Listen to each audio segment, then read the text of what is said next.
அதுதான் நான் கேட்கணும்னு நினைச்சேன். இப்போ வந்து அவர் ஏன் சார் வந்து எந்த ரிப்போர்ட்டர்ஸையும் பார்த்து எதுவும் பேச மாட்டேங்கிறாரு?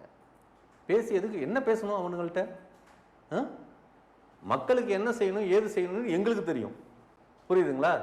அவனுக்கு கேள்வி கேட்கணும். அவனுங்களாம் எதிர்க்கட்சி சதி, அவனுங்களாம் கண்ணா பின்னான்னு கேள்வி வைப்பானுங்க. இல்ல இப்போ நீங்க சொல்றீங்கல்ல, கரெக்ட், கண்ணா பின்னான்னு கேள்வி கேட்பாங்க, கடும் விமர்சனம் பண்ணுவாங்க, அது நமக்கே கோவம் வரும், கரெக்ட் தான். ஆனா இப்போ நம்ம எலெக்ஷன்ல நிக்க போறோம், நம்ம ஒரு பொசிஷன்ல நிக்க போறோம் அப்படின்னா நம்ம வந்து இந்த என்ன சொல்றது, ஜனவசியம் நமக்கு இருக்கணும். மீன் நம்ம வந்து எத்தனை பேர் நம்மளை கேள்வி கேட்டாலுமே அதுக்கு நம்ம சூட்சமமா பதில் சொல்ல தெரியணும். இவரால ஒரு 5 ரிப்போர்ட்டர்ஸை ஹேண்டில் பண்ண முடியல, அதனாலதான் தண்ணி நிக்கிறாங்கன்ற மாதிரி நீங்க சொல்றீங்க. அதாவது கண்ணா பின்னான்னு கேள்வி கேட்பாங்க. அப்ப எப்படி இவரால வந்து மக்களை ஹேண்டில் பண்ண முடியும்? நான் சொல்கிறது நல்லா தெரிஞ்சுக்கங்க. எங்கள் தலைவர் இருக்கார்ல, மக்கள்லாம் ஹேண்டில் பண்ணதுனால தான் ஆல்ரெடி அவங்க வீட்டுக்குள்ளார போய் உட்காந்துருக்காரு, புரியுதுங்களா? அத்தனை பேர் மக்கள்லாம் வந்து கூடி நிற்கிறானுங்கன்னா ஆல்ரெடி மக்கள் எங்களுக்கு இருக்காங்க. மக்களாகியில தான் நாங்கள் இருக்கோம். எங்களுக்கு மக்கள் இருக்காங்க. மக்களை பற்றியே எங்களுக்கும் அவங்களுக்கும் பிரச்சனையே கிடையாது.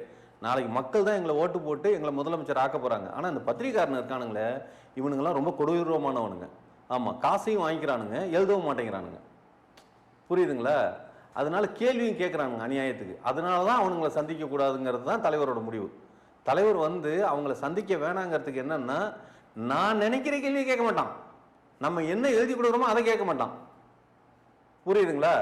அந்த மாதிரி கேள்வி கேட்குறோம். நம்ம என்ன கூப்பிட்டு வச்சு என்ன பதில் பேச சொல்கிறீங்க? ஒன்றும் பேசக்கூடாதுங்கிறதுக்காக தான் அதெல்லாம் ஒன்றும் இல்லை. நீங்கள் கரூர்லேருந்து சம்பவம் நடந்துருச்சு, நான் ஏர்போர்ட்டுக்கு வந்துட்டேன் திருச்சிக்கு அப்படின்னு தலைவர் வந்துட்டார். தலைவர்கிட்ட ஒருத்தன் கேட்குறாங்க, 30 பேர் இறந்து போயிட்டாங்க, சொல்லுங்க பதில் சொல்லுங்க, பதில் சொல்லுங்க. எப்படிங்க கேட்கலாம? தலைவர் எதுக்காக பதில் சொல்லணுங்கிறேன். 30 பேர் ஏன் செத்தான்னு இன்ன வரைக்கும் அவனுக்காக தெரியுமா? தெரியலையே. அதுவும் ஆளும் கட்சியோட சூழ்ச்சின்னு தான் சொல்றாங்க. ஆளும் கட்சியோட சூழ்ச்சி தான் இன்னமும் நாங்க சொல்லிட்டு இருக்கோம். ஆளுங்கட்சி சூழ்ச்சி என்ன? ஆளை வச்சு பண்ணல, புரியுங்களா? ஆவி பில்லி சூனியம் இதை வச்சு பண்ணிருக்கு. நாங்க வந்து வெத்தலையில போட்டு பார்த்ததுக்கு அப்புறம் தான் அங்க போய் தான் கண்டுபிடிச்சு பார்த்ததுக்கு அப்புறம் தான் தெரிஞ்சது. அப்படியே கருப்பு ஆவி வந்து உள்ளார பூந்து கூட்டத்துல பூந்து ஒவ்வொருத்தரையும் ஒண்ணு மேல ஒண்ணு. இது சீரியஸாங்க.